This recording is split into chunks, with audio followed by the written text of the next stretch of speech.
የአውሮፓ ሀያላን ክለቦችን የሚያሳትፈው የአውሮፓ ቻምፒዮንስ ሊግ በተለያዩ የአውሮፓ ከተሞች በመካሄድ ላይ ይገኛል።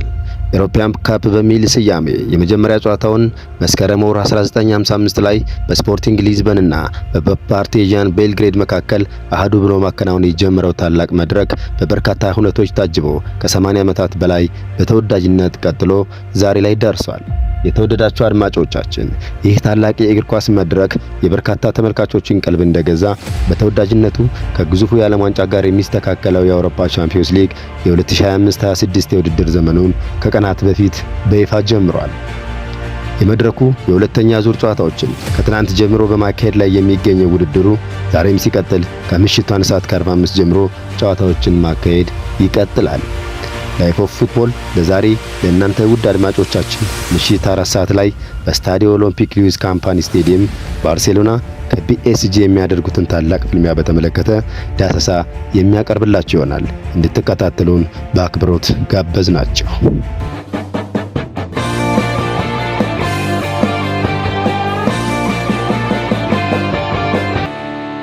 ግዙፉን ካምፕ ኑ ስቴዲየምን በእድሳት ምክንያት መጠቀም የማይችለው ባርሴሎና 55926 መቀመጫዎች ባሉት ስታዲዮ ኦሎምፒክ ሉዊስ ካምፓኒ ስቴዲየም የአምናውን ባለክብር ፒኤስጂን የሚጋብዝበት ጨዋታ ከምሽቱ ግጥሚያዎች ውስጥ የበርካቶችን ትኩረት የሳበ ሆኗል። የመድረኩ የ5 ጊዜ ሻምፒዮኑ ባርሴሎና በዚህ ታላቅ መድረክ ከፒኤስጂ ጋር 13 ጊዜ የተገናኘ ሲሆን ባርሴሎና 5 ጊዜ፣ ፒኤስጂ በተመሳሳይ 5 ጊዜ እንዲሁም ቀሪውን 3 ጨዋታ ደግሞ ነጥብ ተጋርተው የወጡ ሲሆን የምሽቱ ጨዋታ ከ3 ነጥብ ባለፈ የታሪክ የበላይነትን ለመያዝም ጭምር የሚደረግ ፍትጊያ ይሆናል።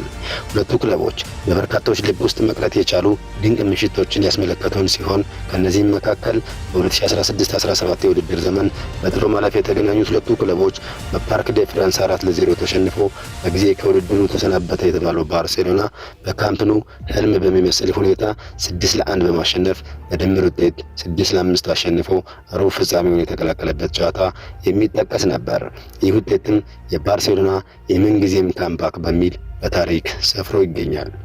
ይህንን አጋጣሚ አነሳን እንጂ ሁለቱ ክለቦች እርስ በርስ ሲገናኙ በርካታ ጎሎች በሁለቱም በኩል ይስተናገዳሉ። በ2014-15 የውድድር ዘመን ባርሴሎና በሩብ ፍጻሜው በድምር ውጤት 5-1 እንዲሁም በ2020-21 የውድድር ዘመን በጥሎ ማለፍ ፒኤስጂ 5-2 በ2023-24 የውድድር ዘመን በሩብ ፍጻሜ ፒኤስጂ 6-1 ያሸንፍበት ጨዋታም ከብዙ በጥቂቱ የሚታወስ ነው። በሁለቱ ክለቦች ግንኙነት ባርሴሎና 28 ጎሎችን ሲያስቆጥር ፒኤስጂ በበኩሉ 26 ጊዜ ኳስና መረብን ማገናኘት ችሏል።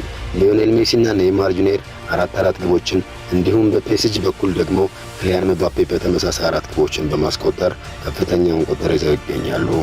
በርካታ ከዋክብቶች የሁለቱም መለያ ለብሰው መጫወት የቻሉ ሲሆን ከሁለቱም ጋር ባለ ትልቁን ጆሮ ዋንጫ ማሳካት የቻለ ተጫዋች ግን አንድም የለም። ሊዮኔል አንድሬስ ሜሲ፣ ኔይማር ጁኒየር፣ ኦስማን ደምበሌ፣ ሮናልዲኖ ጎቾ፣ ቲያጎ ሞታ፣ ጃቪ ሲሞንስ፣ ራፊኒያ፣ ዳኒ አልቬዝ፣ ሚካኤል አርቴታ ከብዙ በጥቂቱ በሁለቱም መለያ መጫወት የቻሉ ኮከቦች ናቸው። በአሰልጣኞች ዘርፍ ስፔናዊው ሉዊስ ኤንሪኬ በሁለቱም ክለቦች የአውሮፓ ቻምፒዮንስ ሊግን ዋንጫ ማሳካት የቻሉ ብቸኛው አሰልጣኝ ሆነው በታሪክ ተቀምጠዋል። በዛሬ ምሽት ፍልሚያ በ2025 የባሎንዶር ሽልማት ላይ ከፍተኛ ተፎካካሪ የነበሩት ኦስማን ደምበሌና ላሚን ያማልን ፉክክር በሜዳ ላይ ለመመልከት በርካታ የስፖርት ቤተሰቦች ቢጓጉም የባሎንዶር አሸናፊ ኦስማን ደምበሌ በሃምስትሪንግ ጉዳት ምክንያት ወደ ቀድሞ ቤቱ ተመልሶ ሊያደርገው የነበረው ጨዋታ የሚያልፈው ይሆናል።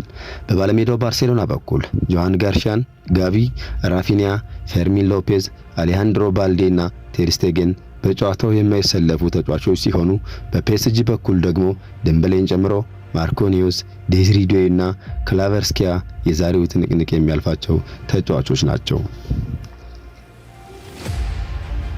አሰልጣኝ ሃንስ ፍሊክ በአንደኛ ዙር ጨዋታ ኒውካስትል ዩናይትድን 2-1 ሲያሸንፉ ከተጠቀሙት አሰላለፍ ውስጥ የጠባቂው ጆሃን ጋርሻ በጉዳት ማጣታቸውን ተከትሎ ዌስሊ ሼዝኒ እንዲሁም የባለፈው ጨዋታ በጉዳት ምክንያት አምልጦት የነበረው ላሚን ያማል፣ ማርከስ ራሽፎርድ እና ሮበርት ሌዋንዶስኪን ከፊት እንደሚጠቀሙ ይጠበቃል። አሰልጣኝ ሉዊስ ኤንሪኬ በኩል አትላንታ 4-0 ካሸነፉበት አሰላለፍ ውስጥ አምበሉ ማርኮኒዮስን ብቻ በጉዳት የሚያጡ ሲሆን በሱ ቦታም ዛባሬኒን እንደሚጠቀሙ ይጠበቃል። ለመሆኑ ከጨዋታው በፊት እነማን ምን አሉ? የፒኤስጂው አለቃ ሉዊስ ኤንሪኬ ከባርሴሎና ጋር ተመሳሳይነት ያለን ኳስን ተቆጣጠረ ክለብ ጨዋታውን ያሸንፋል። አልክድም፣ ባርሴሎና ለኛ ትልቅ ፈተና ይሆናል፣ ነገር ግን ለማሸነፍ ተዘጋጅተናል ሲሉ ሀሳባቸውን ሰጥተዋል። የፒኤስጂው ተከላካይ አሽራፍ ሀኪሚ በበኩሉ ጠንካራ ቡድን አለን፣ የወሳኝ ተጫዋቾቻችን አለመኖር ችግር አይሆንብንም፣ ጨዋታውንም እናሸንፋለን ሲል ተደምጧል። ስለ ላሚን ያማል የተጠየቀው ሀኪሚ ላሚን ያማል ጥሩ ተጫዋች ነው፣ ነገር ግን ለዛሬ ዓለማችን ምርጡ የግራ ተከላካይ ጋር የሚጋፈጥ በመሆኑ ለእሱ አዝናለሁ፣ ምክንያቱም በአውሮፓ ኔሽንስ ሊግ ላይ ሲያቆሙ ተመልክተናልና ዛሬም የሚሆነው ያ ነው የሚል አስተያየቱን ሰጥቷል። ውድ አድማጮች፣ ይህ ታላቅ ፍጥጫ ምሽት 4 ሰዓት ላይ በስታዲዮ ኦሎምፒክ ሉዊስ ስቴዲየም ይጀምራል። ላሚን ያማል ከኑኖ ሜንዴስ፣ ማርከስ ራሽፎርድ ከአሽራፍ ሀኪሚ፣ ጎንካሎ ራሞስ ከጁሊየስ ኮንዴ፣ ሮበርት ሌቫንዶስኪ ከፓኮ። ባርሴሎና ከፒኤስጂ ማን ያሸንፋል? ግምታችሁን አጋሩን።